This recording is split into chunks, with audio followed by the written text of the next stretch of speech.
What if I told you that America just stood alongside Russia at the United Nations? A shocking shift in U.S. policy on Ukraine is making headlines, sparking concerns among allies, and reshaping global diplomacy. Is this a game changer for the war? Let's break it down. The United Nations just witnessed an unprecedented moment. The U.S., once Ukraine's strongest ally, voted not once, but twice alongside Russia. First, Washington joined Moscow in opposing a European-drafted resolution that condemned Russia's invasion and supported Ukraine's territorial integrity. Then, in a surprising turn, the U.S. backed its own resolution calling for an end to the conflict, without a single word of criticism toward Russia. This comes as French President Emmanuel Macron signals that a ceasefire deal between Ukraine and Russia could be on the horizon. Following his high-profile meeting with Donald Trump at the White House, Macron suggested that negotiations in the coming weeks could bring the war to a pause. But will that be enough to bridge the growing rift between the U.S. and its European allies? Meanwhile, tensions are running high across Europe. In France, authorities have arrested two individuals in connection with an arson attack on the Russian consulate in Marseille. In Poland, fighter jets were deployed overnight to secure airspace after Russia launched strikes targeting western Ukraine. And inside Ukraine itself, new troops are still being trained, even as the war enters its fourth year. Evhen, a Ukrainian soldier on the ground, expressed the stark reality. It's great to get help from abroad, but help won't last forever. It's here today. It might be gone tomorrow. And that uncertainty is only reinforced by the dramatic shift in U.S. policy. Donald Trump, once Ukraine's biggest supporter, is now echoing Kremlin talking points, even suggesting Kyiv provoked the war. Macron's visit to Washington wasn't just symbolic, it was crucial. His discussions with Trump revealed deep cracks in transatlantic unity. When Trump claimed that Europe was merely loaning money to Ukraine and getting it back, Macron calmly corrected him, stating that Europe has actually covered 60% of Ukraine's aid, just like the U.S., through grants and guarantees, not just loans. And the surprises didn't stop there. At the UN, the divide between the U.S. and its European allies became clearer than ever. While European nations pushed hard to hold Russia accountable, the U.S. sided with Russia, Belarus, and North Korea. This stark contrast raises serious questions. Is America stepping back from its support of Ukraine? And if so, will Europe be left to carry the burden alone?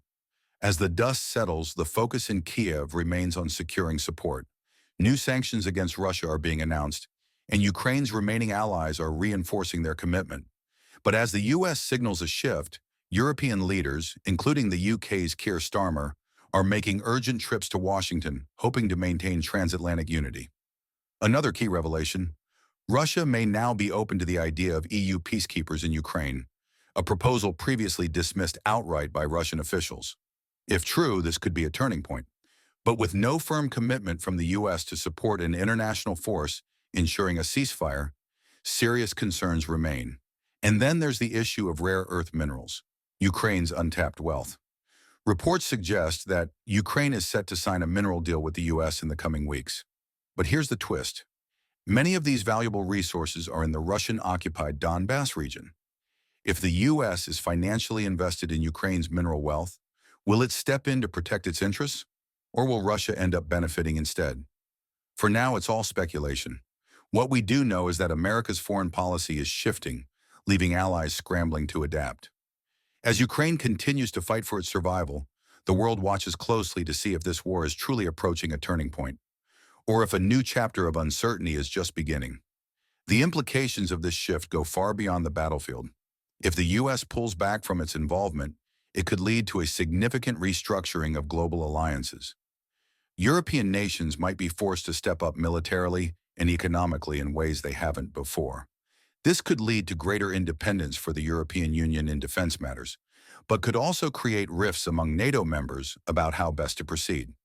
Furthermore, the economic impact of this shift could be profound. Ukraine's infrastructure has been devastated, and its economy relies heavily on external aid.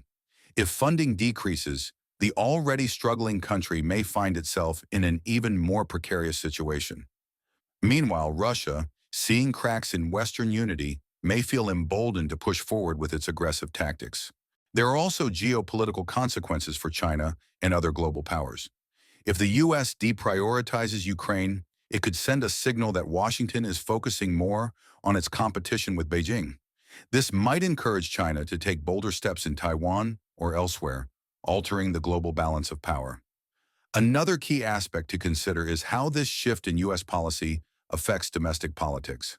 With the 2024 U.S. presidential election approaching, the issue of foreign aid and military involvement is likely to become a hot-button topic. Trump's stance on Ukraine may reflect a broader shift in American public opinion, where there is growing skepticism about continued support for foreign wars. At the same time, European leaders are now facing difficult choices. Will they continue to increase defense spending to fill the gap left by a less engaged America? Will NATO's cohesion be put to the test? And will Ukraine's allies be able to maintain a united front against Russian aggression without the same level of U.S. backing? As we move forward, one question remains. What is the ultimate strategy behind the U.S.'s recent moves? Is this a calculated effort to push Europe into a leadership role, or is it a sign of declining American interest in foreign conflicts? Only time will tell. What do you think? Is the U.S. pulling back from Ukraine, or is there a deeper strategy at play? Drop your thoughts in the comments below, and don't forget to like and subscribe for the latest updates on this evolving crisis.